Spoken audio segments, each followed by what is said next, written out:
بسم اللہ الرحمن الرحیم۔ السلام علیکم ورحمۃ اللہ وبرکاتہ۔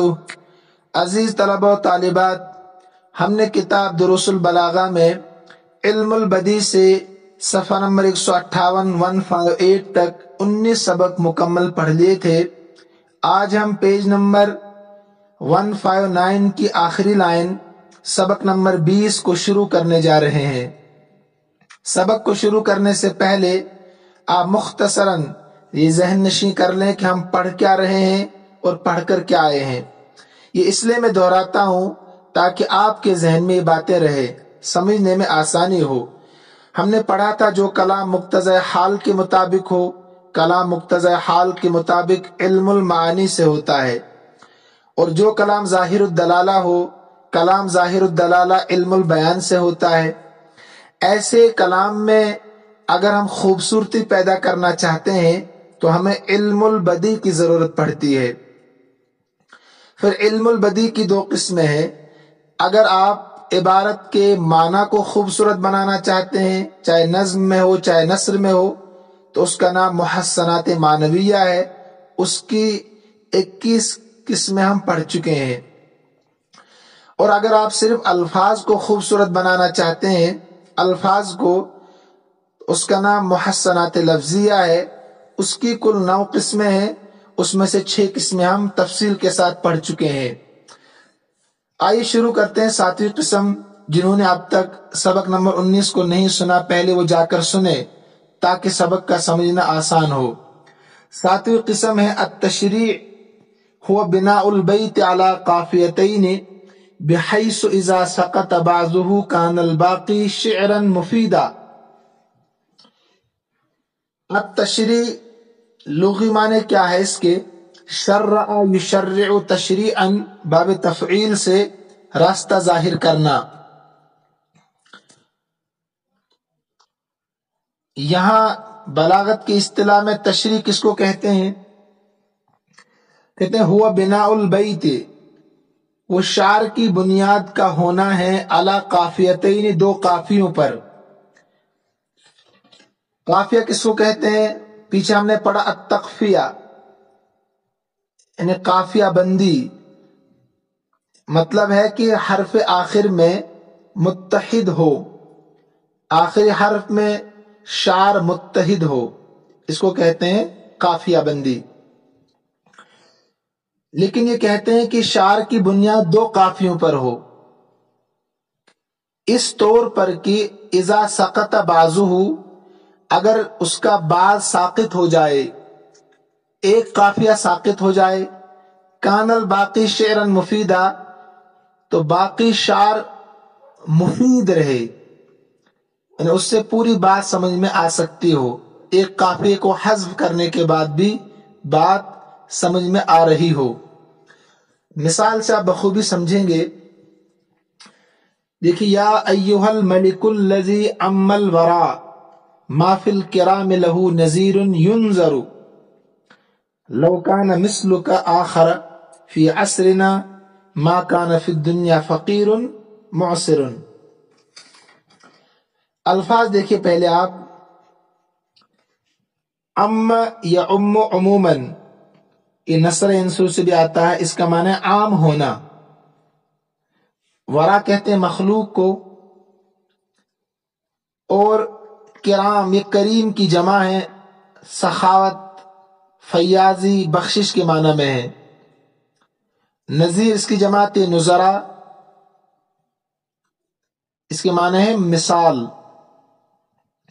عصر اس کی جماعت ہے عصور، زمانہ۔ فقیر جمع فقراء، محتاج ہونا، اور معسر تنگ دست کے معنی میں۔ اعسر یعسر ایسار، افعال سے تنگ دست ہونا۔ یہ تو الفاظ آپ کے سامنے آگے۔ ملک جانتے ہیں آپ بادشاہ کو کہتے ہیں۔ اب ترجمہ دیکھیے، پھر قافیہ ہم سمجھیں گے۔ ای وہ بادشاہ، یا ایھا الملک، ای وہ بادشاہ، الذی عم الورا، جس کی سخاوت مخلوق پر عام ہے، جس کی سخاوت مخلوق پر عام ہے۔ یہی ترجمہ. امل ورا مخلوق پر سخاوت عام ہے. ما فی الکرام لہو نذیر ینذر، ما فی الکرام نہیں ہے سخیوں میں، نہیں ہے سخیوں میں نے سخاوت کرنے والے لوگوں میں نہیں ہے، لہو اس کے لیے، نذیر کوئی مثال، ینذر جس کو دیکھا جائے، یعنی وہ مثال نظر آئے. تعریف کر رہا ہے بادشاہ کی کہ آپ کی سخاوت مخلوق پر اتنی عام ہے کہ سخاوت میں آپ کی کوئی مثال ہے ہی نہیں جس کو دیکھا جائے.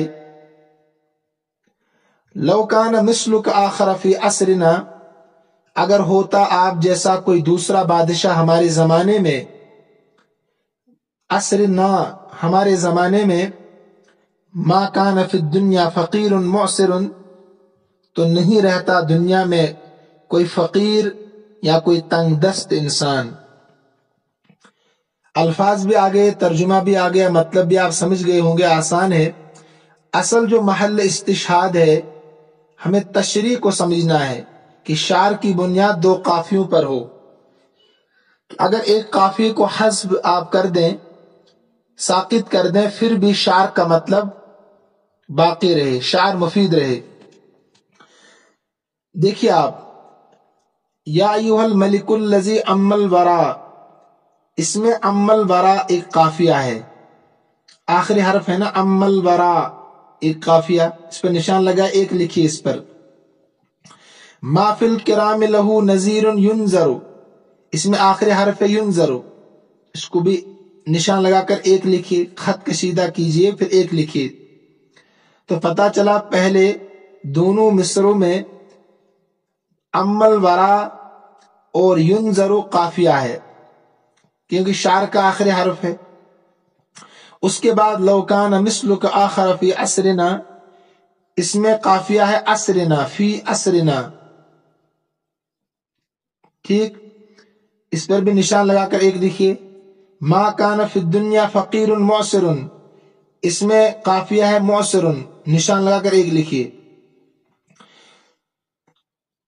اب اس سے پہلے حرف، اس قافیے کو اگر آپ حذف کر دینا، جن پر نشان آپ نے لگایا، ام الورا، ینذر، فی عصرنا اور معسر، ان چاروں کو اگر حذف کر دیں پھر کیا بچے گا؟ یا ایھا الملک الذی